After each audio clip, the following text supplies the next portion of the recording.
नमस्कार विद्यार्थी मित्रांनो, मी प्राध्यापक शेख यमाय, लोक प्रशासन विभाग, शिवाजी महाविद्यालय, रेणापूर, जिल्हा लातूर. स्वामी रामानंद तीर्थ मराठवाडा विद्यापीठ नांदेड आणि लोक प्रशासन अभ्यास मंडळाद्वारे प्रस्तुत ऑनलाईन लेक्चर सिरीज मध्ये आपल्या सगळ्यांचं स्वागत आहे. मित्रांनो, बीए प्रथम वर्षाच्या दुसऱ्या सत्रामधील पेपर क्रमांक 3 ज्याचं शीर्षक आहे administrative organisation and its principles, अर्थात प्रशासकीय संघटना आणि त्याची तत्वे. या पेपरमधील प्रकरण क्रमांक 5 ज्या प्रकरणाचे शीर्षक आहे जनसंपर्क अर्थात पब्लिक रिलेशन, या प्रकरणाचा अभ्यास आपण या तासामध्ये करणार आहोत. विद्यार्थी मित्रांनो, लोकप्रशासन शिकत असताना लोकप्रशासनाशी संबंधित इतरही घटकांचा अभ्यास करणे क्रमप्राप्त ठरत असते. खरं पाहता दुसऱ्या महायुद्धानंतर जगाचा चेहरा मोहरा बदललेला आहे. समाजाच्या अनेक संस्थांचं स्वरूप बदललेलं आहे. अगदी त्याच पद्धतीने राज्याचे स्वरूप देखील बदललेले आहे. दुसऱ्या महायुद्धापूर्वी राज्याशी संबंधित असलेल्या ज्या संकल्पना होत्या, अर्थात पोलीस राज्याची संकल्पना असेल, महसुली राज्याची संकल्पना असेल, या सर्व संकल्पना आता इतिहास जमा होऊन त्या ठिकाणी आता नव्याने लोककल्याणकारी लोकशाही या नवीन संकल्पनांचा नव्याने उदय झालेला आहे. लोकशाही बरोबरच अनेक राज्यांनी लोककल्याणकारी आणि समाजवादी शासन पद्धतीचा अंगीकार केलेला आहे. आणि लोककल्याणकारी राज्याच्या स्वीकारानंतर राज्याच्या कार्यक्षेत्रामध्ये आमूलाग्र असं बदल झालेला आहे. केवळ बदलच झालेले नाहीये, तर राज्याची कार्य ही खूप मोठ्या प्रमाणामध्ये वाढलेली आहे. राज्य ही सार्वभौम झालेली आहेत. सार्वभौमचा अर्थच आहे आता राज्य ही जनतेची पालक झालेली आहेत. जनतेच्या सर्व गरजांची पूर्तता आज आधुनिक काळामध्ये राज्य नावाच्या व्यवस्थेच्या माध्यमाने पूर्ण होत असताना आपल्याला पाहावयास मिळत असते. ज्यावेळेस वाढत्या कार्याची पूर्तता करत असताना लोकप्रशासन जे जे कार्य, ज्या ज्या योजना जनतेसाठी तयार करत आहे, त्या योजनांची जर खऱ्या अर्थाने यशस्वीता पाहावयाची असेल, त्या योजनांना खऱ्या अर्थाने यशस्वी करून दाखवायचं असेल, तर त्या प्रत्येक कार्यक्रमांना, त्या योजनांना जनतेचं सहकार्य, जनतेचं पाठिंबा असणे अत्यंत आवश्यक आहे. कारण जोपर्यंत सरकारच्या एखाद्या योजनेला, सरकारच्या एखाद्या कार्यक्रमाला जनतेचं सहकार्य प्राप्त होत नाही, जनतेचं पाठबळ मिळत नाही, तोपर्यंत ती योजना किंवा ते कार्यक्रम यशस्वी होऊ शकत नाही. यासाठी जनतेत एखाद्या योजनेला जनतेचा पाठिंबा आहे किंवा नाही हे पाहण्यासाठी सातत्याने शासकीय यंत्रणेला, अर्थातच लोकप्रशासनाला जनतेच्या संपर्कात राहून जनता सरकारच्या योजनेला कोणत्या दृष्टिकोनातून बघते, एखाद्या योजनेला जनता सकारात्मक दृष्टिकोनातून बघते की नकारात्मक दृष्टिकोनातून बघते, हे वारंवार तपासून पाहण्याची गरज आहे. म्हणूनच आज आधुनिक शासन प्रणालीमध्ये लोकप्रशासन जनसंपर्काच्या माध्यमाने जनतेचा पाठिंबा प्राप्त करून घेण्याचा प्रयत्न करत आहे. मुळात आपण मागच्या सत्रामध्ये लोकप्रशासन आणि खासगी प्रशासन या प्रकरणामध्ये आपण पाहिलेलं होतं की बऱ्याच गोष्टी लोकप्रशासन खासगी प्रशासनाकडून स्वीकारत आहे, तर बऱ्याच गोष्टी खासगी प्रशासनाने लोकप्रशासनाच्या अनेक संकल्पनांचा अंगीकार केलेला आहे, हे आपण पाहिलेलं आहे. अगदी त्याच पद्धतीने जनसंपर्काचे हे तत्व सर्वप्रथम खासगी प्रशासनामध्ये पाहावयास मिळत होते. खासगी कंपनी, एखादा कारखाना आपल्या कारखान्यामध्ये किंवा आपल्या कंपनीमध्ये जो प्रोडक्ट उत्पादन होत आहे त्या प्रोडक्ट मार्केटमध्ये उतरविण्यापूर्वी जाहिरातीच्या माध्यमाने इतर प्रोडक्ट पेक्षा आमचं प्रोडक्ट किती दर्जेदार आहे हे पटवून देण्याकरिता सर्वप्रथम खाजगी प्रशासनामध्ये जनसंपर्काचं तत्व पाहावयास मिळतो आपल्याला. आपण बऱ्याच वेळेस दूरदर्शनवर अनेक जाहिराती पाहतो. फॉर एक्झाम्पल अनेक डिटर्जंट पावडरच्या जाहिराती पाहतो, अनेक कॉस्मेटिकच्या जाहिराती पाहतो आणि अशा पद्धतीने ती जाहिरात केली जाते की इतर प्रोडक्ट पेक्षा आमचं प्रोडक्ट कसं दर्जेदार आहे हे पटवण्याचा प्रयत्न त्या जाहिरातीच्या माध्यमाने करत असतो. सांगायचं तात्पर्य एवढंच आहे की जाहिरातीच्या माध्यमाने खाजगी कंपनी जनतेपर्यंत जात असते आणि जनतेचा पाठिंबा प्राप्त करून घेण्याचा प्रयत्न करत असते.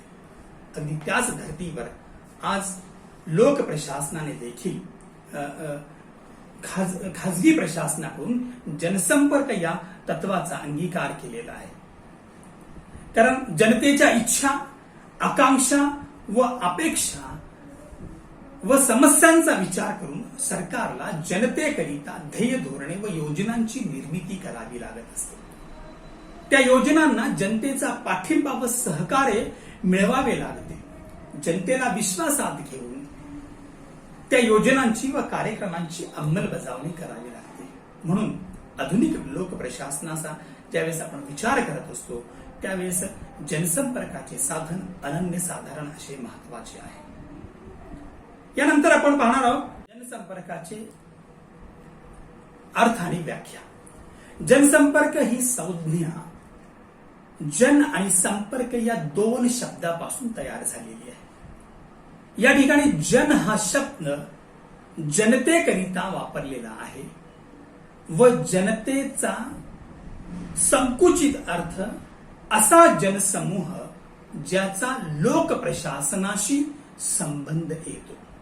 उदाहरणार्थ शेतकरी वर्ग असेल, हा शेतकरी वर्ग कृषी खात्याची जनता आहे. व्यापारी व उद्योगी वर्ग हा व्यापार व उद्योग खात्याची जनता आहे असा अर्थ जनता या शब्दाचा घेतला. शासनाच्या एखाद्या कार्याशी संबंधित असलेल्या विशिष्ट जनसमूह एवढाच अर्थ या ठिकाणी घेतला जातो. त्याचप्रमाणे व्यापक अर्थाने जनता म्हणजे सामान्य जनता, सामान्य नागरिक, समान हितसंबंधी गट, दबाव गट, राजकीय पक्ष इत्यादींचा समावेश होतो. जनसंपर्कामध्ये दुसरा शब्द आहे तो म्हणजे संपर्क. अर्थात जनता आणि प्रशासन यांच्यातील परस्पर संबंध होय. प्रशासनाचे जनतेशी संबंध प्रस्थापित करण्यासाठी जी कार्य केली जातात त्यांच्या आदान प्रदानासाठी हा शब्द प्रयोग या ठिकाणी केला जातो. अशा प्रकारे जनसंपर्क हा शब्द प्रचलित झाला आहे. आधुनिक काळात जनसंपर्काला महत्व येण्याचे कारण असे की लोकाभिमुख प्रशासनासाठी शासन आपली ध्येय व उद्दिष्टे सफल करण्याचा भरपूर प्रयत्न करत आहे. थोडक्यात जनसंपर्क ही संज्ञा अत्यंत व्यापक असल्यामुळे तिची निश्चित अशी व्याख्या करणे कठीण आहे. परंतु काही प्रशासकीय विचारवंतांनी जनसंपर्काची व्याख्या करण्याचा प्रयत्न केलेला आहे. त्या व्याख्यांच्या आधारे जनसंपर्काचा अर्थ आपण अधिक स्पष्ट करण्याचा प्रयत्न करूया. पहिली व्याख्या आहे जे.डी. मिलेट यांची. जे.डी. मिलेट यांच्या मते जनसंपर्क म्हणजे जनतेच्या इच्छा, अपेक्षा जाणून घेणे आणि त्या इच्छा, अपेक्षांची पूर्ती प्रशासनाकडून कशी होते हे स्पष्ट करणे होय. जे.डी. मिलेट यांनी अत्यंत साध्या आणि सोप्या भाषेमध्ये जनसंपर्काची व्याख्या करण्याचा प्रयत्न केलेला आहे. त्यांनी असं या ठिकाणी म्हटलेलं आहे की जनसंपर्क म्हणजे जनतेच्या इच्छा अपेक्षा जाणून घेणे आणि त्या इच्छा अपेक्षांची पूर्ती प्रशासनाकडून कशी होते हे स्पष्ट करणे. एक लक्षात घ्या, स्वातंत्र्यापासून ते आजपर्यंत प्रत्येक सरकारने, आपण भारतापुरता ज्यावेळेस विचार करतो त्यावेळेस प्रत्येक सरकारने जनतेसाठी नानाविध कल्याणकारी योजना राबविलेल्या आहेत. एक ज्वलंत योजना किंवा आत्ताची जर योजना पाहिली तर सन 2016 मध्ये विद्यमान सरकारने नोटबंदीची योजना राबवली. मग ही योजना राबवित असताना जनता किती टक्के जनता नोटबंदी करू इच्छिते, नोटबंदी करण्यामागची कारणे काय आहेत, त्याची उद्दिष्टे काय आहेत आणि नोटबंदी केल्यानंतर त्याचे आउटपुट्स काय दिसणार आहेत हे सरकारच्या तर्फे सरकारचा प्रतिनिधी म्हणून पंतप्रधानांनी स्पष्ट केलेलं आहे.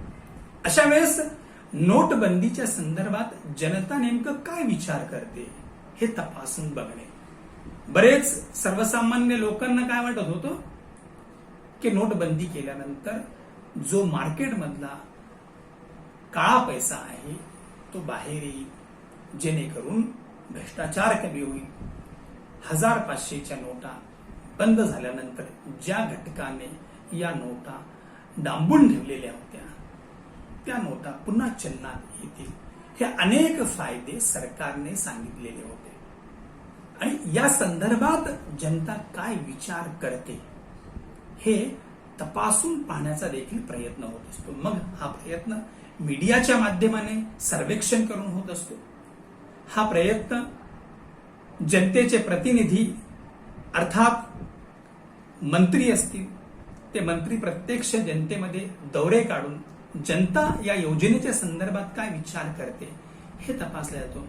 म्हणजे सांगायचं तात्पर्य एवढंच आहे की सरकारच्या एखाद्या योजनेच्या संदर्भात जनता काय विचार करते, त्या योजनेच्या संदर्भात जनतेच्या काय अपेक्षा आहेत, त्या अपेक्षा जाणून घेणे आणि जनतेच्या इच्छेनुसार योजना अंमलात आणण्याचा प्रयत्न करणे म्हणजे जनसंपर्क आहे, अशी व्याख्या जे.डी. मिलेट यांनी या ठिकाणी नमूद केलेली आहे. दुसरी व्याख्या आहे जे.एस. मॅकॅमी यांनी स्पष्ट केलेली आहे. त्यांच्या मते शासनातील अधिकारी वर्ग व नागरिक यांच्या दरम्यान असलेले सर्व प्राथमिक आणि दुय्यम स्वरूपाचे संबंध आणि त्याद्वारे स्थापित झालेले सर्व प्रकारचे प्रभाव व प्रवृत्ती या सर्वांच्या परस्पर प्रतिक्रियांचे मिश्रण म्हणजेच जनसंपर्क होय.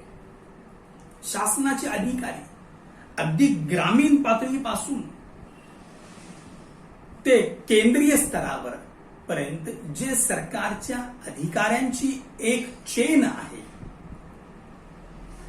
त्या अधिकाऱ्यांचा आणि नागरिकांच्या दरम्यान असलेले सर्व प्राथमिक आणि दुय्यम संबंध. जनरली आपण जेव्हा सर्वसामान्यपणे समाजामध्ये वावरत असताना प्रशासनाचा आणि आपला संबंध जनरली कुणासोबत येत असतो, दैनंदिन जीवनामध्ये एखादा तलाठी असेल, एखादा तहसीलदार असेल आणि जास्तीत जास्त एखादा PSI असेल किंवा पोलीस अधीक्षक असेल किंवा कलेक्टर असेल, हे जे सरकारचे अधिकारी आहेत यांच्याशी जनतेचा प्रत्यक्ष अप्रत्यक्ष संबंध येत असतो.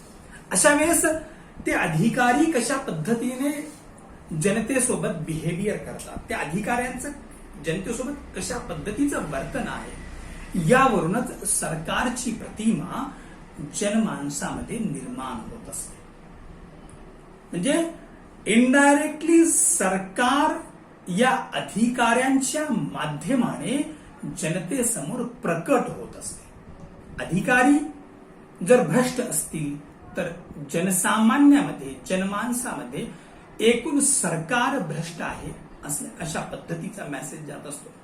आणि अधिकाऱ्यांमध्ये जर सेवाभाव असेल, अधिकारी तत्परतेने जनतेच्या प्रश्नांचं निराकरण करत असतील, तर अशा वेळेस जनतेच्या मनामध्ये सरकारच्या प्रती सकारात्मक भावना निर्माण होत असते, सकारात्मक प्रतिमा तयार होत असते.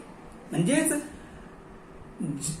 मॅकॅनी यांनी जी व्याख्या केलेली आहे त्या व्याख्येचा एवढाच सार सांगता येईल की अधिकारी वर्ग आणि नागरिक यांच्या दरम्यान असलेले सर्व प्राथमिक आणि दुय्यम स्वरूपाचे संबंध आणि त्याद्वारे स्थापित झालेले सर्व प्रकारचे प्रभाव आणि प्रवृत्ती. प्रभाव काय आहे? एकतर नकारात्मक प्रभाव आहे किंवा एकतर सकारात्मक प्रभाव आहे. आणि या सर्व प्रक्रियांचे मिश्रण म्हणजे जनसंपर्क आहे. आपण आपल्यामध्ये एक म्हण आहे की शीतावरून भाताची परीक्षा करायची. भात शिजलेला आहे किंवा नाही हे आपण कसं पाहतो? आपण एक शीत तपासून पाहतो आपण, त्यावरच आपण परीक्षण करतो की भात शिजलेला आहे किंवा नाही. अगदी त्याच पद्धतीने सरकार कसं आहे? सरकार लोकाभिमुख, लोककल्याणकारी काम करणारं सरकार आहे की भ्रष्ट काम करणार आहे? की आपण गावामध्ये बसून, शहरामध्ये बसून दिल्लीतलं सरकार कसं काम करतोय किंवा मुंबईतलं सरकार कसं काम करतोय हे आपण तपासू शकत नाही. तर त्याच्यासाठी एक उत्तम माध्यम आहे, तो म्हणजे सरकारचे जे अधिकारी, जो कर्मचारी वर्ग आपल्या सभोवताली आहे, विविध कार्यालयामध्ये काम करतोय आणि आपला कधी त्यांच्यासोबत संपर्क येत असतो. आणि जर आपल्या कामाप्रती ते अधिकारी अधिक तत्पर राहत असतील तर नक्कीच आपल्या मनामध्ये सरकारप्रती सकारात्मक भावना निर्माण होत असते.